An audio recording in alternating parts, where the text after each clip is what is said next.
Okay guys, hello there and welcome to today's upload. I wanted to give you a bit of a different upload today. I was going to give you obviously the upload from the classic archives. That's not going to be happening today because me and Jake are going to be discussing a very serious matter that has come up in the world of F1, and we're just going to be giving our thoughts and opinions on it, as well as discussing the subject at hand, because we feel that if we have a platform to speak up on it, it becomes a bit of our responsibility almost to do so. Obviously within this video there will be certain topics which some viewers may find upsetting. Yeah. So today we are asking the key point: should Nikita Mazepin lose his F1 seat? I'm going to take you straight to Jake. Jake, would you like to start? Well, I think it makes logical sense really to start at the beginning really. So I guess that probably takes us back to his F3 days in 2017. I don't know if you want to start that. I don't remember too much from his F3 days. Right, so essentially, he was teammates. I think he was at ART, but I could be wrong in F3. But anyway, the point was he was teammates with Callum Ilott and Antoine Hubert. Again, may he rest in peace. But yeah, essentially in that F3 Championship, I want to first of all start about the good points of Mazepin, because I don't want this to all just be about us hating on Mazepin, because that's we've got to balance it out. We've got to balance it out. So first of all, what I want to say is in that F3 Championship, he finished just 16 points behind his teammate and the championship winner Antoine Hubert. Of course, we know how talented he was, and he was actually finished ahead of Callum Ilott, who some people are suggesting should have got his Haas seat even before all this story broke out earlier today.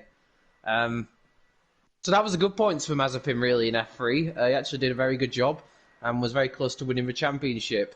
However, his time in F3 was marred by an incident between him and teammate Callum Ilott, where Ilott held him up in a free practice session, and after that free practice session, Mazepin went up to him and smacked him in the face, leaving visible bruises on his lip and jaw, and Callum Ilott apparently was visibly shaken by the incident.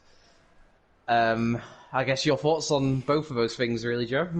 Well, first of all, no one here is sat here denying that he is a talent, because obviously he does have a talent, and like you said, in his first season of F3, he did finish within a few points of the championship winner, and, you know, that's no small feat. That's no small feat in itself, as I go completely off the circuit there. So that's no small achievement in itself. He did well to do that, and you know, even in F2 this year, I'm just gonna fiddle with them. I think this is coming out a bit loud, the engine noise. Yeah, same on my end. I'm gonna quickly pause it, I think, to adjust it. Oh, for God's sake. There we go. I've adjusted it now. But yeah, he did very well in F3, and in F2 he's had some very strong performances this season.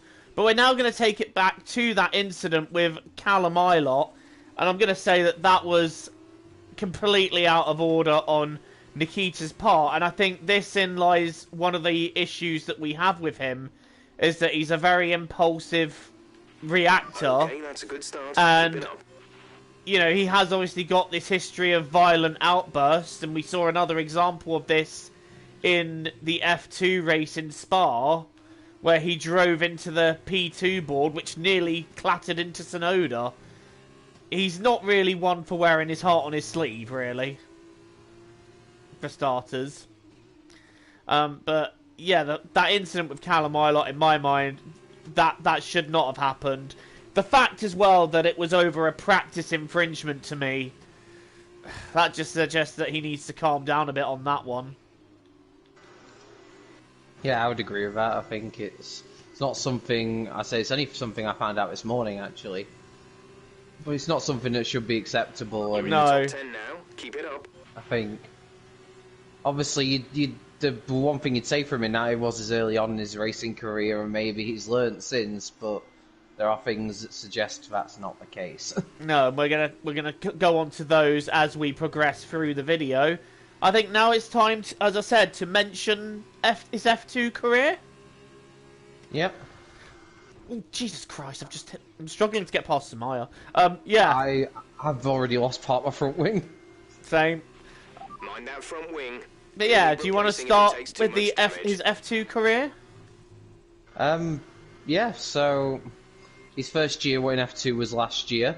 I've got to be honest, no matter how you look at it, he didn't really have a great first year in F2, and that's just pace-wise. His best finish was 8th place in 2019. He was comfortably beaten by his teammate, who I'm trying to remember who that was. De Vries, wasn't it? Yeah, I was going to say it was champion Nick De Vries, yeah. So Nick De Vries was a champion in the other car, and whereas Mazepin could only manage 8th in his best race. He had a great chance to score some good points at Russia that year. I think he started on pole position or second. However, there was a really nasty incident at the first corner. Basically, if you know the Russia layout, you have turns 1 and 2 and then that massive runoff where if you go off, you're advised to go to the left of the bollard and rejoin that way. So Aitken did that when him and Mazepin went off. Mazepin didn't, and as a result, Mazepin went careering into Aitken and then careering into Matsushita, causing such a big crash that Matsushita actually went to hospital Approaching the pit window, on that one. You'll be on the hards. And that again is, that's a basic knowledge that you're meant to go to the left of the bollard if you do mess up at Russia at turn 1. Yeah, he didn't do that. It's been a rule for a couple of seasons now, I think.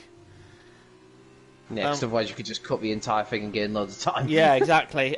So we're also going to talk about some of his defensive driving moves as well, especially which were in, I think it was the last race actually, for the Sakir Grand Prix, where Mazepin's defence was very, very questionable, and he nearly put a couple of drivers, Sonoda being one of them actually, into the barrier. Yeah, so, to his credit, I'm going to say Mazepin actually drove, in terms of pace-wise, quite well in that race. I think he's probably one of the quickest out there. However, I think he started to struggle on his tyres towards the end. And he came under track from Drugovic, and I can't remember who else. But there was one or two other drivers as well who started to threaten him for position. And what Mazepin decided to do was almost wait until they were alongside and then squeeze them right up to the wall. His defending reminded me there very much of Schumacher and Barrichello at Hungary one year. Oh, God. Yeah, 2010, I believe. So, Okay, good work. Great I can't abide by defending like that, and I think in F1, if he does things like that, if he does keep his seat in F1, he's going to go on to cause a very serious shunt. Like, he needs to watch with the overly aggressive defending. That won't take in F1. It's not acceptable. In regards to some of his other performances this year, obviously there have been the very questionable moments, but he has had, performance-wise this year in F2, a much improved season. That I can't deny. For me, he was one of the 3 drivers from last season that had improved so much, along with Callum Ilott and Mick Schumacher, and he was running 3rd in the championship for a while. So, to his credit, there were some good performances, but to me, he still had the mark of a driver with a hell of a lot to learn. And that's before we get on to the things that happen when he's not driving. Yes, now we're going to come on to the main issue, which has been discussed all throughout today, which has created something of a Twitter shitstorm. The video where he grabbed the woman by the breast. She clearly didn't look terribly comfortable with it. Well, no, from what it appeared, she was desperately trying to pry his hand away, and to me, that says that she wasn't comfortable with what he was doing. No, not at all. And there's been suggestions made that since then the girl has said, oh, we're just friends, it was an inside joke. 2 issues I have with that. A, I don't know what kind of an inside joke involves grabbing someone by the breast and them We're not looking boxing totally this lap. comfortable with it. And B, if they're really that close friends, why on earth doesn't she follow him on Instagram? To me, the statement the way it's worded for me is the thing that makes it look like she was coerced, like either she was bribed or perhaps maybe even threatened. Like, I don't know. I don't want to speculate too much on the hows, but for sure it looks like in one way or another she was coerced into writing that, because the way it's written to me does not look. It doesn't look like someone who's done that of their own free will. No. That to me looks like the actions of someone who has been backed into a corner. And I'm not saying that's definitely the case. I'm just saying that, in my opinion, from the way it's written, I could be wrong. Again, I'm not here to speculate. It just comes across as that way. Yeah. One thing that can't be speculated is the fact that she doesn't follow him on Instagram, which you'd think if they were really good friends, she would. You know, and given that she shared that on her Instagram, it would also suggest the same thing. And it's not the first time he's had a history of doing something like this either. You know, I'm going to let you take over from here on that one. Yeah, so there are many screenshots from F1 female fans, usually on Instagram, basically showing messages where pretty much Mazepin's demanded that they send him nudes. That's incredibly questionable behaviour at the best of times. But for and somebody salty responses when refused. Yeah, when refused, he doesn't exactly take it very well, which, again, is bordering on harassment, because if someone doesn't want to do something of that nature, you're in no line to force them into doing it. No, exactly. And the other thing I'm also going to bring up is, in regards to his online behaviour, is a certain tweet he sent out, or a thing on Instagram Live, or whatever it was, to George Russell, where he basically says, "Oh, I've got a secret about you that involves coming out." What the hell? Yeah, a very bizarre comment. I mean, if George Russell is that way inclined, I'm just saying now, we're all for it, nothing against him at all. Obviously, the other issue there is that Russia is actually quite known for being quite a homophobic country, so I don't know if that's just influence kicking in on that one. And it's worth noting as well that basically, I think it was basically put on a live stream that George did. I think during a cancelled session. George didn't acknowledge the message. Which to me suggests that George was uncomfortable with that whole thing being... Well, he might not have seen it, that's one thing, but but if he did see it, then it does suggest that, it wasn't exactly friendly banter. If it was friendly banter, he probably would have said something.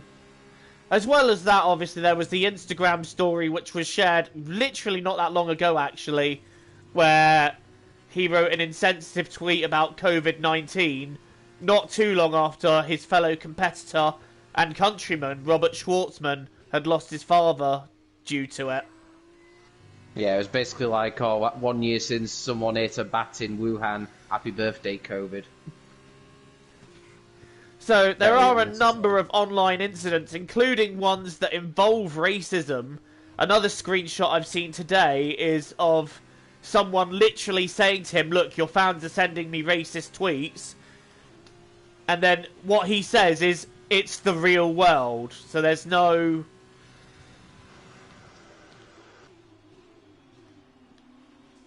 genuine concern for how his fans are behaving, and basically condoning racism in itself. Yeah. And then it comes on to the thing, obviously, a few weeks ago that Haas announced him as teammate alongside Mick Schumacher next season in a brand new lineup. Yeah. Nice work. Team. Obviously, there's no doubt, but we all know it, that he's got a very rich father. Yeah, Dimitri, isn't it? Yeah, Dimitri Mazepin, who has essentially paid his way for his son to be in F1. And it's not an unknown concept, by the way. Fathers paying for their sons to get seats. It's become a bit of a recurring thing, obviously, since Lance Stroll. He was one of the first to do it, since his father, Lawrence Stroll, got him a seat. You know, it's becoming a bit of a regular thing these days. Money does talk. But it also brings in sponsorships for teams like Racing Point at the time, who very much needed it, and have now gone on to win a Grand Prix.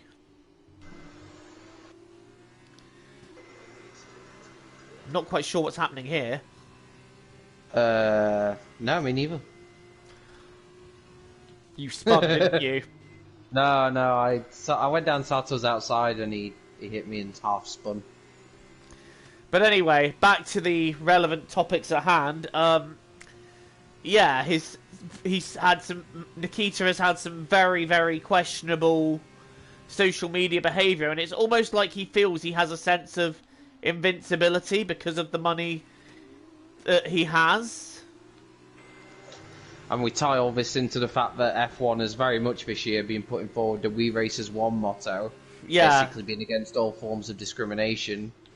Which I find a bit hypocritical, given that, you know, they've recently announced a Grand Prix in Saudi Arabia, but that's another issue for another day. But then you're coming on to a driver who has consistently shown that forms of discrimination, Yeah. You know, sexism in that incident yesterday, racism in his lack of acknowledgement of comments from some of his fans. And, you know, he's got a violent temper. And unnecessary violence at that as well, so... Especially, you know, the thing that shows the fact that it was completely unmerited was that he punched Callum Ilott over a practice thing, like, key word in that, practice. Yeah, it suggests a very big anger problem. Yeah. Or a feeling that you can get away with doing that. Which, as we've seen from the karting guy, whose name I keep forgetting, you can't get away with that.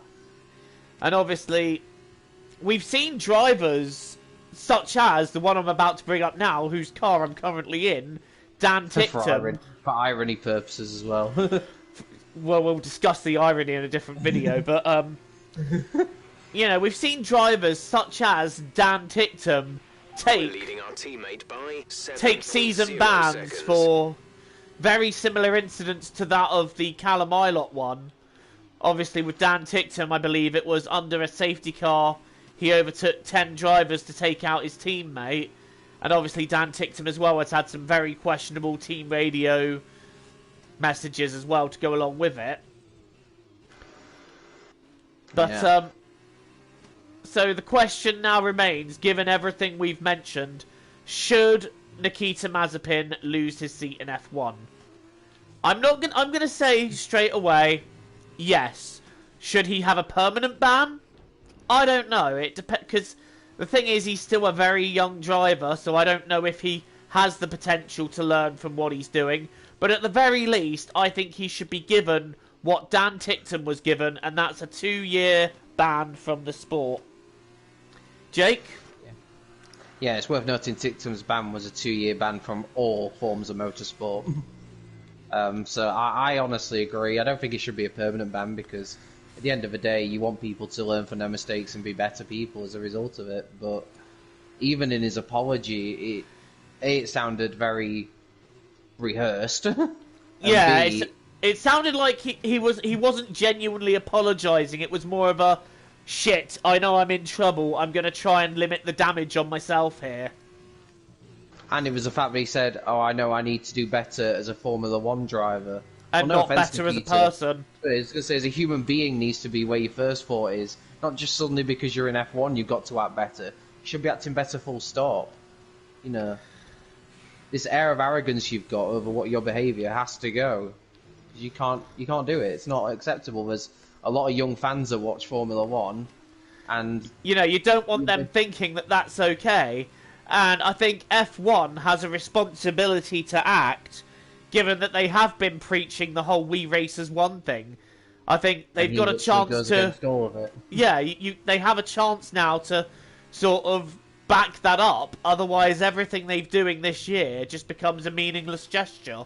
I do think that a permanent ban would be a little bit harsh. I think the right course of action would be to give him a similar penalty to what Dan Tickton received, and that is a 2-year ban from motorsport, and see what he learns from it then. But I absolutely think that for next year, he should not be on the grid. A, because of the behaviours he exhibits, and B, just because of the way he drives. Like, he doesn't... I'm not saying he's a bad driver. I'm not saying he doesn't have talent. But I'm saying he's reckless as well. He exhibits dangerous behaviour while driving as well. So for that reason, and the reason of his behaviours, I think a 2-year ban is appropriate. And I definitely think that he shouldn't be on the grid next year. He still has a lot to learn before being in the pinnacle of motorsports. And I'd also worry that he might one day cause a serious accident. Like, let's just think, you know, if Drugovich or one of the other drivers he squeezed up on, if he did either mistimed that or if the other driver hadn't backed out, that'd have been an airplane crash. Exactly. So you can't drive like that. You know, he's lucky that Tsunoda ducked off the circuit. He's lucky that Drugovich did. That could have been a horrible accident. And there's a couple of comments in the live chats that are saying it's his responsibility for his own account, which I agree. Completely, you know. And I think as well, his dad's got to almost do something as well. Because, yeah, fair enough, his dad is paying his way into motorsport. And I saw a comment today saying, oh, wouldn't every dad do that? Not to this extent, I wouldn't. If I had a son who was behaving like that, there comes a point where you've got to sit down with him and say, look, this isn't acceptable. Nice move. I'm happy to help you out, but not if you're going to keep behaving like this. It's harming the Mazepin name as well. It should be said. His dad's built a business. You know, he's a multi-billionaire. You know, and not just that, but it's also harming the Haas team and a lot of people within the Haas team, because they are now tied to Mazepin's behaviour. Anything he does reflects upon the team as well. Well, yeah, all the comments on the Haas social media page are, you know, basically slating the team at the moment. And essentially, that's no fault of the social media admin. They're just doing their job. The social media admin are just doing their job. But at the end of the day, there's also men in the factories, men and women, should I say, in the factories, that are working their asses off, you know, making engines, parts for the car, that don't deserve to be tied in with this because they have no idea what's going on. No, and I agree, being unhappy with Mazepin is the thing. There is actually a petition that you can sign to get him removed from F1. I know it's past 10,000 signatures now. I've certainly signed it. But there is other forms of things that people are doing which I don't agree with. There's people like linking in some of the sponsors of Haas and saying like, oh, what you doing? That's the wrong way to go about it. You shouldn't punish 200 employees because of the action of one spoiled rich kid. You know, a spoiled rich quick kid which needs to be dealt with. And, you know, Haas's tweet did not fill me with the greatest of confidence just to redress it with we are dealing with it internally. You know, I kind of want more information on what that means. They probably want to sit down with Mazepin and thing. I can understand why they've worded it like that. Obviously, it doesn't look great, but we'll see what happens over the coming weeks. But this has all happened before Mazepin has even climbed inside a Haas car. Dread to think what's going to happen if this behaviour is left unchecked. But this is a worry for Haas now, because this is not the first time, but they've let their eagerness to get money get in the way of, well, common sense. You know, the rich energy issues that happened, you know, that was evidently from the get-go, that looked like a problem. You know, sometimes, yeah, money's great and all, but you've also got to think about what you're doing. Yeah, exactly. I think Haas have also got to think about what message they want to send across. Again, to all the youngsters that are watching Formula 1, that enjoy Formula 1, you know, they want to make sure that they're putting across the right messages to all the young fans and potential young drivers as well. Because I think that a lot of young drivers will see what Nikita's doing, and if he gets away with it, a lot of younger drivers who could end up being like him will think, well, that's acceptable. We can get away with it. You know, they have to kind of set an example on that one. And I do hope we get thoughts of some of the drivers as well, because... Agreed. I want to see what some of the drivers have to say about it, because there's not been a lot of comments from the drivers at this point. It's understandable. It's literally only happened like through last night, but yeah, it's a shame, really. And it's a shame as well for the likes of Callum Ilott, ironically, who was on the receiving end of Mazepin's fist a few years ago. Who has been unfairly screwed out of a seat here. I feel like Alfa Romeo were potentially going to give him the seat before they announced Giovinazzi and Raikkonen. From what I'm hearing, Ilott was told that he all but had the drive, so I don't know if there was any truth to that or whether that's just more fan speculation, but it's just something I'd read up on. Yeah, either way, like Ilott, Hulkenberg, you know, I made the point. I made the point at one point with Romain Grosjean, like how could it get worse than him? And firstly, before I go any further, I want to say I'm really thankful that Grosjean's made a good recovery so far. I agree. It was we were all watching it together, and I think for the first minute afterwards, we were just all in stunned silence. Like we were just sat there, just praying that he was okay. It's a miracle that after that violent shunt, that Grosjean did walk away from that relatively unharmed. But you know, yeah, go on. And it comes back to what I say. Like, you know, I've always had issues with some of Grosjean's driving, but at the end of the day, he's first and foremost a really nice guy, and you know, he has a family, and I'm glad that they didn't lose. You know, his children didn't lose their dad, and that his wife didn't lose her husband. That's the first. Exactly. Some things are more important than Formula One. So, but obviously, with an attitude like that, you know, it's not really something you want to replace a driver like Grosjean with. There's someone for me who could be more dangerous, and doesn't seem to recognise that he's being like that. And this comes back to what I was saying about the 2-year ban. And I'm going to first ask, do you think that Ticktum has learned from his 2-year ban? And secondly, do you think that Mazepin would learn from a similar penalty? No issues with tyre wear. It's difficult to say on Mazepin. In terms of Ticktum, I think he has to an extent. We definitely haven't seen any of the deliberately taking people out. There are still the odd worrying radio message here and there, but I think Ticktum's big issue right now is that he needs to think before he speaks. But it is easier said than done when you're in a car at 200 miles an hour.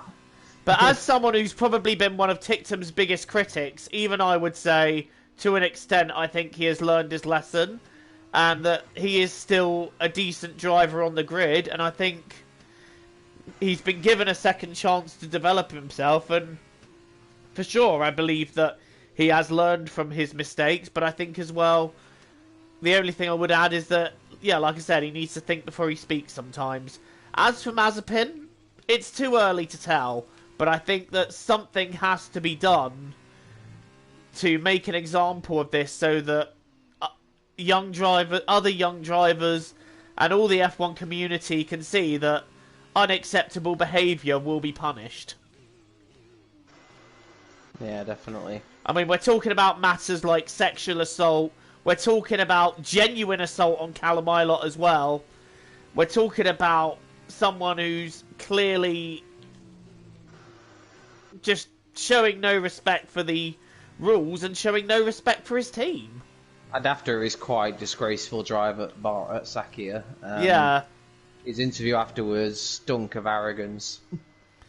You know, I think he does need a 2-year ban to sort of help him.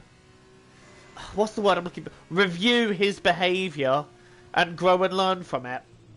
You're only going to learn from your behaviour if you have to face some consequences at some point. And I think we've reached a time now where a consequence needs to be met. And like I said, we heard about that punishing incident with Ilott. Did he get a punishment for that? I'm going to have to research more into that to know. I'm not sure whether he did or did not. Because it could be argued he should have got a 2-year ban for that. lead yeah, our exactly. teammate by 23. Physical assault on another driver. I mean, Max got a warning for pushing on Esteban Ocon, so... You know, he's got a history of physical assault and now sexual assault on him. I think it's time that something is done. You're never going Oh shit, I'm in the gravel. You're never going to improve your behaviour until you have to face some Yeah. consequences. And And it I doesn't think- seem like... it seems like up to now, that his father's money's kind of hid him from any consequences. But I think he does need to face a consequence, and I think a 2-year ban for now is the correct consequence. I mean, I personally, I'm going to speak. I personally, I'm going to keep on this issue because I think it's not something that can be allowed swept under the carpet. Because, you know, if you allow him to continue to be like this, you know, we could lose someone in F1 because of his driving. And he could go on to assault more women as well. Yeah. You know, it's also about a safety issue for women as well. Especially in times where equality is becoming a far wider preached message, and rightfully so. Yeah. And F1 have been one of the pioneers of that as well, so it would be a real shame now if, after all the speaking they've done, if they didn't actually back it up with something. And, you know, some would... You can also argue from the flip side that a 2-year... Jake! Yes! A 2-year... I've completely been thrown by that. But yeah, there are some that could argue that a 2-year sentence is too light as well, given the nature of what he's done. But, you know, in my opinion, I think it's a bit of a benchmark thing. We saw it with Dan Ticktum. I think, at the very least, obviously, is what I'm trying to say, the 2-year ban is what should be implemented. And I think that Haas should tear up that contract and get someone like Nico Hulkenberg or Callum Ilott, who, like I said, and you said, has been screwed out of a drive this year, into that car. In terms of some of the comments as well, in terms of a link of the accident, I would rather not see it again. But you can probably find it if you search Mazepin on YouTube or Twitter, you'll find it. It'll be there somewhere. F1 should take away super license as an example. Yeah, I can't disagree with that. I don't think so. When you consider that Tsunoda nearly missed out on a super license, Yeah, you know, it begs the question: does Mazepin deserve one? You know. Yeah, like I said, the most popular comment seems to be, it's his Instagram, his responsibility. You know, as a person, you are responsible for what goes on your own social media. Exactly, and you know, I think we all are. So yeah, it's for me, it's not good from him. And like I said, it's not just this incident; it's because he's had such a past. Yeah, and exactly. Everything points towards the fact that he's not learning. You know, and he's got... How are you going to learn if you're never getting punished for what you're doing? Exactly. You know, he's got this alleged history against him of predatory behaviour towards women. Again, this is alleged. I'm not saying whether it's happened or hasn't happened. I'm not here to discuss things that have allegedly happened. I'm here to discuss the points. You know, he's got a history of physical violence. He sexually assaulted the woman in the cab, obviously. She did put out a thing to say they were friends, but in my opinion, I feel like that was slightly coerced. He's exhibited dangerous behaviours on the circuit. And I'm not saying that, you know, like I said, he's not a talented driver, because it's very clear he is. But I think that but he needs to face a consequence for his actions so that he has the potential to learn and do better. And like I said, the very least I think he should be given for all the actions together is a 2-year ban. That's my opinion on it. Jake, do you have anything else to say before I wrap up this video? Do you want to give some final thoughts? Like I say, it's just going to be interesting to see how the next few weeks pan out with it. It's probably going to be a while before we hear anything else from Haas now. Obviously, they've already said they're going to be discussing it as an internal matter. So we'll see what happens, really. But yeah, I don't condone Mazepin's behaviour at all, and I think something needs to be done. And I definitely don't think he should be racing on the grid next year. No, in F1. I'm all for you on that one. Well, that brings to a close this video. Thank you to everyone who watched and dropped in thoughts in the live chats. Guys, if you have any other opinions to add, please drop them in the comments box below, what you think should happen. Thank you very much for watching. That was Jake, I've been Joe, and I'll see you in the next video. Take care, stay safe, see you all soon.